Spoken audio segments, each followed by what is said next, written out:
भगवद गीता हमें 3 मार्ग के बारे में बताती है, भक्ति योग, कर्म योग और ज्ञान योग।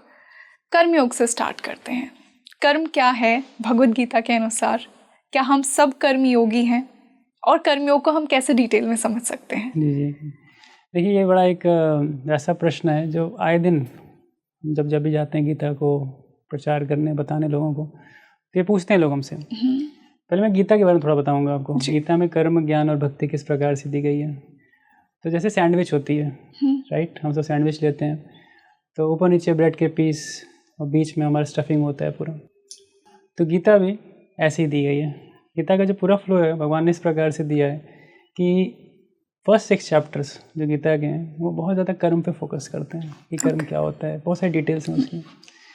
लास्ट के 6 चैप्टर्स 13 to 18 ये ज्ञान के ऊपर फोकस करते हैं, ज्ञान पे क्या है। लेकिन जो बीच की स्टफिंग है 7 to 12 वो एक्चुअली भक्ति है। तो खाली सूखे ब्रेड से अगर आप खाएं तो उतना टेस्ट नहीं आएगा, लेकिन अब भक्ति को अगर बीच में डाल दिया और कर्म और ज्ञान को सही पर्सपेक्टिव से समझा गया तो ये हम समझ पाएंगे कि भक्ति ही होती है जो कि कर्म और ज्ञान में थोड़ा सा जीवन प्रदान करती है, शक्ति प्रदान करती है। अब मैं कोई प्रश्न पे आ जाता हूँ, कर्म पे पहले आता हूँ। तो कर्म देखिए, अगर गीता की पृष्ठभूमि को देखिए, बैकग्राउंड को देखिए, तब देखिएगा कि गीता में जो अर्जुन जिस स्थिति में थे, पहला अध्याय जिसको अर्जुन विषाद योग के नाम से बोला जाता है, वो स्थिति हम सबके साथ है कहीं ना कहीं, समाज के अंदर, संसार के अंदर। विषाद का मतलब क्या होता है? फ्रस्ट्रेशन। कहीं ना कहीं हम जितना भी मेहनत करते हैं, जितना कुछ करते हैं, कहीं ना कहीं हम जब रिफ्लेक्ट बैक करते हैं लाइफ में, सोचते हैं, कहीं ना कहीं हमें लगता है कि शायद मैंने उतना नहीं पाया जो मुझे पाना चाहिए था, या शायद कुछ कमी रह गई, या शायद ये हो गया, शायद वो हो गया, कुछ ना कुछ शायद होता ही लोगों की लाइफ में। तो अर्जुन के साथ भी ऐसा ही था। पहले अध्याय में अर्जुन के साथ क्या था? अर्जुन ऐसे मुकाम पे खड़े थे जहाँ पे कि बस अब युद्ध शुरू होने जा रहा है, लेकिन फिर भी उनको ऐसा लगा कि ये युद्ध सही नहीं है, और उन्होंने बड़े सारे कारण बताए भगवान को कि भगवान ये युद्ध में क्यों नहीं करना चाहता, क्या क्या कारण है, वो पहले अध्याय में। और उसके बाद वो कहते हैं कि मैं भगवान युद्ध कर नहीं सकता, और भगवान भी बड़े आश्चर्यचकित कि मतलब ये इस प्रकार से हो गया कि आप किसी एक फाइनल मैच में उतर चुके हैं और आपको ओपनिंग बैटिंग करनी है, और बैट्समैन कह रहा है कि मैं बॉलर को फेस नहीं कर सकता क्योंकि कई सारे मेरे अपने रीजंस हैं, और मैं बैट रख दिया ज़मीन पे, और अंपायर आके उसको समझा रहे हैं नहीं, मैच कंटिन्यू करो। बट कहीं ना कहीं आप देखिएगा ध्यान से कि भगवान ने मोटिवेट किया अर्जुन को। इसीलिए गीता अपने आप एक मोटिवेशनल बुक है। कई बार लोग गीता को सोचते हैं कि गीता से सब संसार छूट जाएगा, मैं सब कुछ छोड़ दूंगा, या मैं ज़्यादा भक्ति में लीन हो जाऊंगा, या जाके ज्ञान में लीन हो जाऊंगा तो फिर मैं कहीं कुछ काम वाम नहीं कर पाऊंगा। नहीं, गीता अगर सही में किसी को मोटिवेशन चाहिए तो मोटिवेशन गीता के अंदर है। आप कितने भी मोटिवेशन लेक्चर सुनिए, कुछ दिन के बाद या कुछ देर के बाद ही मैं कहूँगा लोगों के मोटिवेशन बड़े डाउन हो जाते हैं, वो बार बार उस मोटिवेशन लेक्चर को बार बार सुनते हैं ताकि मैं अपने को बार मोटिवेट कर सकूं।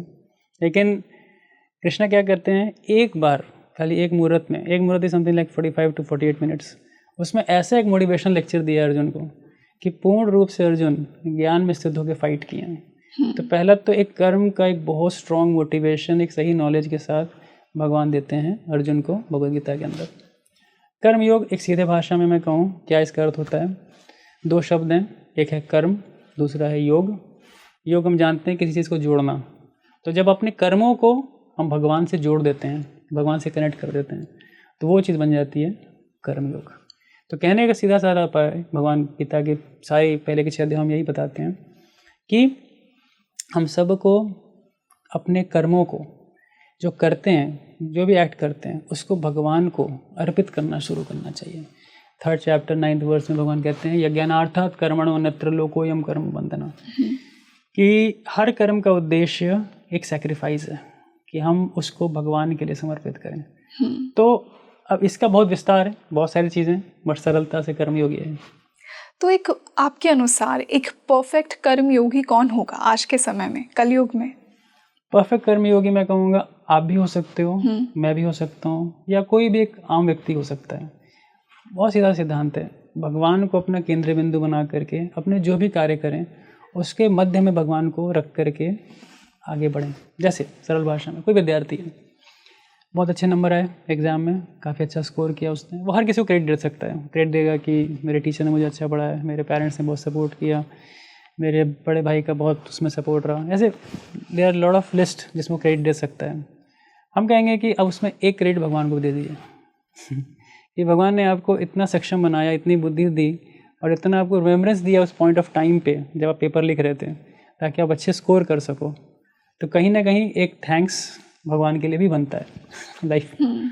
सिमिलरली आप कोई भी कार्य करते हैं, मान लीजिए गृहिणी हैं आप और आप कुछ बना रहे हैं, ठीक है ना, तो आप हो सकते उद्देश्य हो परिवार के लिए बनाना, अपने अपने घर वालों के लिए बनाना, उसी उद्देश्य को थोड़ा सा चेंज कर दीजिए। बोले आज मैं ठाकुर जी के लिए बना रही हूँ, आज उनको अर्पित करना है, मुझे उनको दे रही हूँ मैं।